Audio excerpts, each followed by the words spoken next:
What's going on, everybody? It's your boys over No Days Off DFS here to bring this NBA slate breakdown for the 6-game NBA slate that we got over here on DraftKings. If you guys are new here, you guys haven't done so already, make sure you guys hit the subscribe button so you don't miss any of the content I do put out over here on the channel. And drop a like on this video if this video or any of my other videos will help you guys win some money. Yesterday, a pretty decent day yesterday in regards to the stuff content that we put out, period. I know my boy BK, he's been killing it with the women college basketball, things like that. So if you guys are looking for that women's hoops and stuff like that, as you do know, that is our bread and butter over here with the No Days Off family. We do put a lot of stuff out for all the other sports, but when it comes down true and true, we are very few of the people that actually do cover a lot of the women's sports and things like that. Outside of that, your boy didn't do too bad yesterday predicting the slate in regards to, especially with the props, with the games and things like that. So hopefully you guys were able to get a little something and cashed out yesterday. If you guys are not doing so already and follow me over here on Twitter, on X, whatever you want to call it, you guys are missing out on these game stacks. I've been putting out game stacks. I try to at least put out 1 to 2 game stacks over here on Twitter. I do post some of the stuff on the Patreon as well, but just because game stacks, I know people enjoy having something to watch, something to do. I do post these over here on Twitter and just getting a little bit more engaged. And sometimes I'll put a little random prop up here that you guys can definitely follow. And I want to say, actually, a lot of my Twitter props I have posted have hit. Which I don't post a big list on Twitter or anything like that. If I'm like scrolling through and I see they've added a prop, as it's getting late down into the day, like right before the slate locks, like, this is gonna hit. And sure enough, Claxton hit that in his, I want to say in his first stint out there. It was done in the first half. I know that for a fact. He got 2, and then of course he got ejected out of the game. But was a really good prop to have right there. And then yesterday that game stack I had posted, this game stack, it went 5 out of 6. Steph Curry, he could not hit one more of his threes. Took 11 threes, only made 4 of them. Kind of sucks, but nonetheless, all these other ones that I had in this line, Claxton, Kuminga, Draymond Green, Cam Thomas, Spencer Dinwiddie, all these guys, they hit in regards to what I went ahead and I posted for them. So definitely, if you guys are looking for, some free plays, free stuff, just like the stuff I put over here on the channel, check me out on Twitter, X. Link for that is down in the description below. But if you guys want to support the channel, supporting what we do over here at No Days Off, check the link for the Patreon. All the other content is posted up there as well. As you guys do know, well, before I even get to that, I've already posted the stack for today, which was the Magic and Heat. That has already been posted. It's been up there for about 30 minutes already. So definitely check that out if you guys look for something. But as you guys do know, as well, today is Taco Tuesday. I've already posted my first taco play with the Luka Doncic taco. So check that out. That is already posted up on the Patreon. And as they continue to come out through the day, I will be posting pairs for that, along with my full list later on, as soon as the rest of this injury news and stuff comes out for the day. With that being said, let's go ahead. Let's dive into the slate. Thank you guys for the comment yesterday. I do see that a handful of you guys do actually play on FanDuel as well, that you watch this stuff. Now, my next follow-up question for that. The content that I'm putting out in regards to this, is this actually helping you guys on FanDuel, or do I need to try to figure out a way to incorporate more stuff for FanDuel? Let me know, and I will try to see what I can do in regards to that. Outside of that, let's go. So for Houston, we already know Freddie V, Tari Eason, they're going to be out for today. Halliburton, he's going to play. He's going to still be on that minute limit. That's that for this first game. Definitely be interested if they do start Amin Thomas. That's going to be really great. Kid is a pretty good player, and he's starting to really expand what he's been able to do out there on the court. I really do hope he actually does get the start. Magic, no news for them. Miami, no news for them unless Tyler Hero decides that he's going to have another headache before the game starts, but hopefully he should be in play.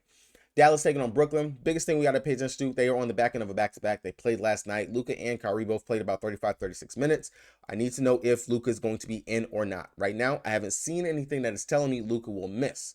If Luka is going to be out tonight, then Kyrie Irving, to me, he kind of becomes a priority. Not even kind of, he is priority. Kyrie will become priority, but if Luka's in, hopefully, first game, he kind of just sat back a little bit, let Kyrie do his thing. He was just there. Hopefully tonight he can actually take over. I really do like him as a pay up in regards to stuff. But whoever starts at this point guard spot against the Brooklyn Shitters, I love them for the upside that they can actually bring for the game. Over here on the Brooklyn Shitters, they are dealing with a handful of injuries. Dorian Finney-Smith, Cam Johnson just got ruled out. Dajay Sharp, Lonnie Walker's out as well. Got injured last night. So we're going to see a mixing pot in regards to the rotation. And I actually think we might see a tight-ish rotation. I know Ben Simmons, he should play tonight. They held him out last night. You got Claxton back. Royce should be starting. Mikal Bridges, Cam Thomas, Spencer Dinwiddie. And then, of course, off the bench, you got my boy Dennis Smith Jr. All these guys, they should see a good chunk of the minutes in the rotation. It should be tight over here for Brooklyn, and I really do hope that it's going to be tight, because I kind of do like, not even kind of, I like this game as a stack. As you can see, whenever I did pull up DraftKings, you can see I already have a pre-made core in over there as I was looking at stuff for today. Down here, Memphis, literally, Memphis, Jesus. It's going to be a tight rotation if all these players are missed and out once again. Jaren Jackson Jr. doubtful. Tillman is doubtful. Vince Williams, he probably should actually be back today. Santi Aldama, he might be back. But other than that, man, we got to get the news for Memphis because, again, it is going to be a tight rotation. Going up against a team like New York Knickerbockers, I would expect for this game not to necessarily be close. This could be a game where we see truly does become a blowout, and that's why I do have some interest in some of the bench players over here for the Knicks. But it is Tibbs. Tibbs still runs a tight rotation no matter what because they're dealing with injuries as well. OG, Grimes, Randall, Mitch Robinson, all these guys are still out. So it has still been a tight rotation for the Knicks. I do have some love over here for some of the Knicks players as well. But this game, I can definitely see it being a secondary stack if you're looking for stuff over here on today's slate. All in all, especially, we just really have to get this news over here from Memphis. I'm not even going to touch that injury report right there. Minnesota Timber Pups taking on the Chicago Bulls. No news really report over here from Minnesota. Chicago, Craig is good. Terry, Kobe White, all these guys are going to play. Biggest one that we got to worry about is Alex Caruso. He's game time decision if he's going to be in or out. Kind of really doesn't matter to me because the main focus over here for them is going to be Kobe, DeMar, Vooch, and Ayo DeSumo. Last but not least, the last one that's going to actually be on the slate is going to be my OKC Thunder taking on the Utah Jazz. Biggest thing, we had a huge injury report come out yesterday. I don't know what the hell's going on, but Isaiah Joe, he's definitely out. Outside of that, legit, I need to know if J-Dub's going to be back today, if Misha is going to actually be back and be able to play, if Kassan's going to be back, because if Kassan's not out there and J-Dub is still out, maybe they might start Wiggins. Wiggins might actually get some run. There's no telling what actually is going to happen with my Thunder. Hopefully, we can get this news before lock because this, I will actually have a pretty good idea in regards to what the Thunder will do in regards to the rotation because this is a lot of players that we actually have as game time decisions. Like our backup center, he's game time decision. Outside of that, we probably might see Olivier Sarr have to get some minutes because you're only going to have Chet. You're not going to have Jalen Williams, the other one, to back him up. I mean, yeah, you can't go with Terrence Williams, but going up against the Utah Jazz, who actually can play pretty big out there, it's just such a mixing pot. For the Jazz, they actually don't have too much going on over here, but they have been spreading out the minutes, so that's the biggest thing with them. Last but not least, I will have a game stack for this Milwaukee Bucks taking on the Phoenix Suns for tonight, especially once I get this news right here. I will have a stack. That will be my second stack. I will post up there on X, so definitely check that out if you guys are looking for that. Subscribe, or not subscribe, just go to X and follow me over there, and you guys will be able to see that. All right, so heading over here to DraftKings, the site that I play the most on the site. If you guys don't got an account, you want one, check the link down in the description below so you guys can get that deposit match bonus and join your boy over here on the King. Really quick, just gonna touch on who I actually like from each team. It's not gonna be a too in-depth video like I normally do, just because again it is late in the day and your boy gotta get ready to go to work soon. For the Houston side, with Freddie V being out into our Eastern, we are going to see a bump in usage for guys like Jabari Smith Jr., for Amen Thomas if he gets the start, for Shane Goat, and for Jalen Green. All these guys are going to get a boost. To me, main one that I do like is going to be Amen Thomas if he gets the start. The kid has been playing a lot better, especially after he came back from his injury stint. We've seen the upside in his brother. Both these guys are very talented. He is the playmaker. He can play make very well, and I do like the upside that he has. With it being said, I do like Cam Whitmore off the bench. We do know if Cam comes in and he's knocking down the shots and playing lockdown D, just look at the game logs: 35, 28, 20, 38, 20. He can do it in limited minutes.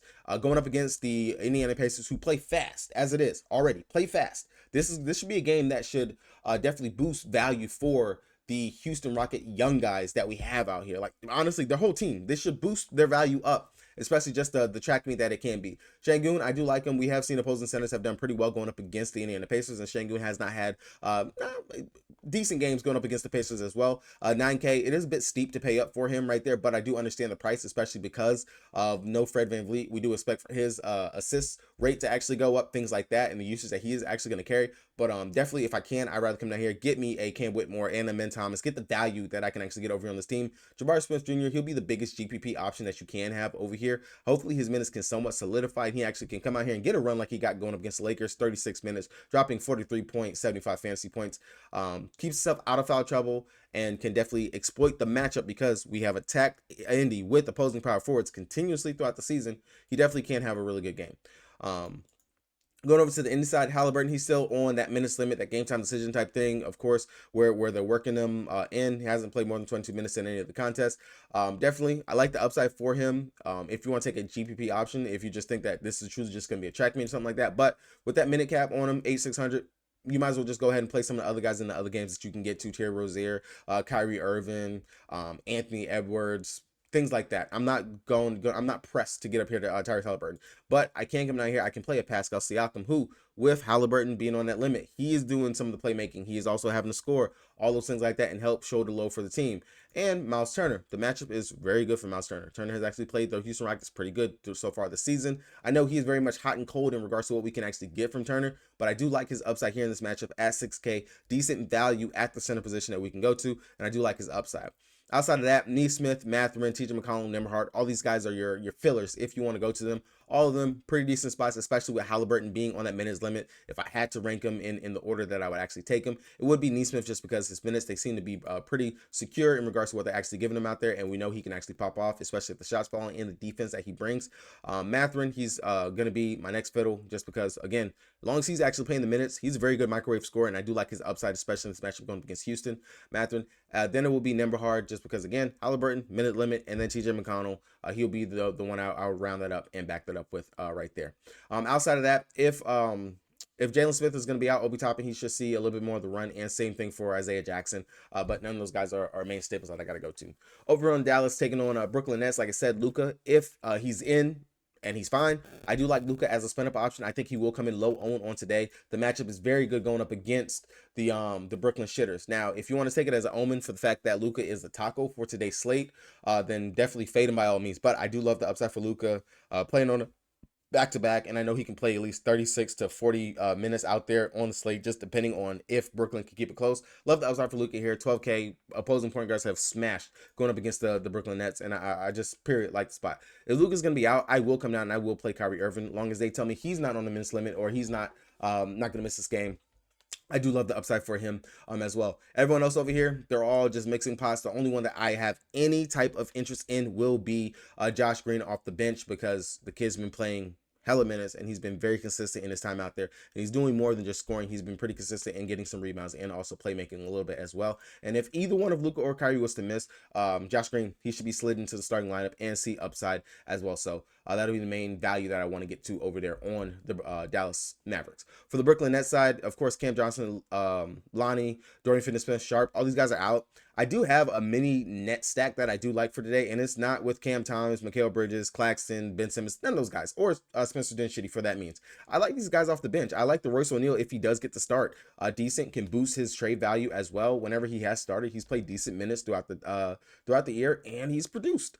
He's a stat sheet stuffer, as we do know. He can get those assists, rebound. He can also go out there and score, knock down some threes, and play some defense. Dennis Smith Jr., he's probably going to be my primary main guy I want to get to off of the bench. Looking at his history going up against Dallas, which if you guys know, he played for Dallas. Dallas drafted him. Didn't really work out with him and Luka being there, and he ended up leaving, going to the Knicks, going to Charlotte, going to the Nets, things like that. But the kid, when he's getting his minutes and he's actually seeing over 30 minutes a game, he is balling. I do love the upside for Dennis Smith Jr. I think that he's definitely going to be the firecracker, the spark that they're going to bring off the bench, and just the history that he has brought going up against them when he has gotten at least 25 to 30 minutes going up against them has been very great. Playing very well at that backup point guard spot. Love the upside for him at that 4-2 price tag. Really just can't talk enough about it. Outside of that, I'm not going to mess too much with anything. I really do think the upside for them will be there, especially with no DFS, no Lonnie Walker, and Cam Johnson. There will be some minutes to go around off of the bench for these guys over here. Orlando taking on Miami. This game right here actually has sneaky stack potential, if I'm being very honest, for it. This should be a close game. I know both these teams, they can play fairly close. Right now, it's got literally the second lowest total on the slate, 213.5. But the fantasy upside, just because the usage is pretty controlled on both sides of these teams. Paolo, Franz are going to be main two guys over here for the Orlando Magic. I do like either one of these guys, but the upside definitely has been there for Paolo. I think Franz, of course, because he's cheaper, and because literally if you're a game log watcher, you've seen do 37, 39, 37, 37, 48. You're going to want to go with Franz, but the upside for Paolo, I do like him. He's played Miami actually very well in 2 out of the 3 games that they've played going up against him so far this season. France, don't mind him as a GP option, but I really do like Paolo as the upside. Wendell Carter Jr., Suggs, Fultz, all these other guys, I have no interest in any of these at all. Really, if you come down to it as a filler, don't mind going to Suggs, don't mind Fultz if you have to, but none of these guys stick out as, yo, I got to go ahead and get these guys and play them. Over on the Miami side, Bam Adebayo, really great spot for him. He smashed going up against Orlando so far this season. Jimmy Butler, he's only played one time, but it was a mediocre game. Not too much to write home about. Tyler Hero, Terry Rozier, Jaime Jaquez, all these guys, fillers if you have to go there. But out of all of them, I do like the upside for Terry Rozier, 6'3". He's starting to come more into his own as he's playing more and more games. Over here for Miami, the upside, we have attacked Orlando with opposing point guards. And Terry, again, as he continues to find his footing, I do like the upside for him here. Everyone else down here, none of them are anything that I have to get to for them. Memphis taking on New York Knickerbockers. Depending on who's actually going to be in or out, I will have this more detailed on the Patreon whenever I actually upload that. But depending on if all these guys are going to be out, then we are going to see a tight rotation again with Luke Kennard, G.G. Jackson, Roddy, Scottie Pippen Jr., Gilliard, and whoever else they sign off the street. If I got to take anything, it'll be just the young guys like G.G. Jackson, Roddy, Scottie Pippen Jr. Those will be the main guys that I actually want to get to if everyone is going to be out. Other than that, I really can't give too quite of a census, and kind of not really too interested in too much over there on Memphis as it is. Over here for New York, I don't think this is a slate that we have to go up and play Brunson. I'm actually looking at taking some unders on him today because I really don't think they're going to need him to be able to handle a injury riddled Memphis team. Outside of that, I do love the upside for some of the other players that they do have. Hartenstein, who's going to stop him? There's not going to be there's no Tillman, there's no Jaren Jackson Jr. If he actually decides he wants to go out here and take every single rebound that he wants to get, should be able to go out here and do this. If he wants to lock in on defense, he should be able to go out there and do that. The upside for him here, really nice. I do like it. And again, like I said, Tibbs, he's starting to run his starters a very tight rotation. He's playing them those huge minutes. Same thing for Precious Achiuwa at 5'8". Love the upside for him here. 42, 43, 40, 33, 31. He's finally getting those minutes that we were expecting for him to actually get whenever he was traded over here. The upside, especially even if this game was a blowout, I can see him actually getting some decent run. Josh Hart, been playing, starting. Again, another player that's getting a lot of minutes. The steal upside, block upside, and triple-double threat that he is. All that is going to be there for him at 6'3". Don't mind going to him as well. So I don't want to pay up here for the Jalen Brunson. Dante DiVincenzo, they price him way up for no daggone reason. I get it. He's popped off in a couple games, but no. I don't see him paying that off at 7'4". Not needed. Hartenstein, Hart, Precious Achiuwa, and then my boy McBride off the bench. He's getting solid minutes just because they have no Grimes to back up Brunson, things like that. He is playing those backup minutes and things for them off the bench. So his upside is definitely gonna be there. And if this game was to blow out, he should see that continuous run off the bench. So I do like him as a value play that we can get to on the slate. Minnesota taking on the Chicago Bulls. I really don't have too much interest in this game. Another one of those low total games. 217 for the total in this game. 5.5 spread in favor of the Minnesota Timberwolves. If I got to take anything from over here, I'll say Rudy Gobert. He played very well in this matchup going up against Vooch in the two games that he played them. But Karl-Anthony Towns did not play in those games. Actually, let me make sure I'm not crazy on that one. Hold on one second. Okay, I lied. Actually, they have not played this season. I was looking at last season's stats when I actually quoted that. So ignore that. Anyway, still, opposing centers have actually played Chicago Bulls pretty decently so far this season. But I really don't have any interest truly in anything over here on the Minnesota side, unless someone's to be missed or someone was a late scratch or something like that. All of them, they're priced pretty fairly. You can mess with Anthony Edwards if you want to. Main leader over here. Karl-Anthony Towns' upside is going to be there. They really don't have anyone that can truly guard Cat or Rudy Gobert at the same time because Vooch, he can only guard one of them. So Cat, the upside is definitely there for him. This could be one of those games where we see a random pop-off Cat, yo, I'm going to go supernova game. But none of them really are like, I have to actually play them. Now when everyone's healthy, it's no point going over there. You can go to Mike Conley, who is sitting at 5'1", as a decent play, as a plug play for cash games, 25, 24, 29, 26 fantasy points in his last couple games. So that's one that you can go to, but nobody over there is like, I have to play them. On the Chicago Bulls side, I do love the upside for Ayo Dosunmu, 5'6". Kid's been balling, playing 39, 33, and 30-ish minutes.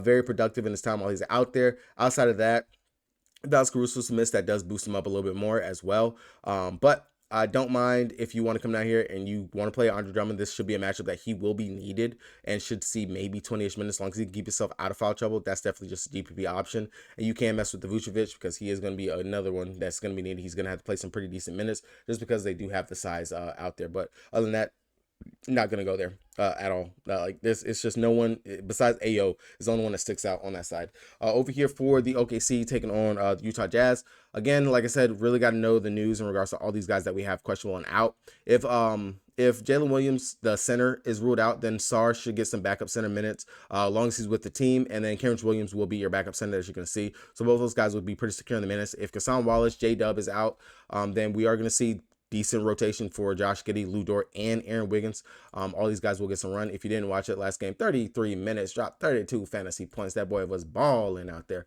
Lou Dort, he looks like he might have shaken off the rust. I definitely would expect for him to come out here jacking up his threes. If he's actually stroking and they're hitting, he's going to go off for a pretty decent game. Looked very good at the end of that game. Definitely was speaking up in regards to just feeling like he's found his shot again. So this could, not even could, I feel like this is probably one of those spots where he will keep the momentum going, because Dort is like that in regards to once he finds that footing and gets the rhythm going again, it'll continue for another like 2-3 games before he cools off and he just is out there. And this is not a necessarily matchup where he's going to have to lock in on one specific player in this matchup.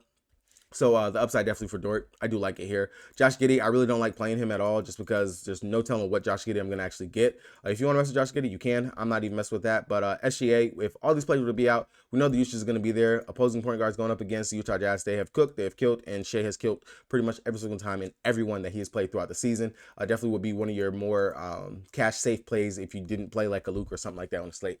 For the Utah Jazz, the minutes are literally just so spread out. The safest player is Lauri Markkanen. Honestly, I don't think that we have someone that can actually guard him on today. What he just brings in his size and everything else. So if you want to go there, you can definitely mess with Lauri Markkanen. Colin Sexton, with everyone else, with all the guards, he's kind of capped around that 20-ish, 25-ish minutes.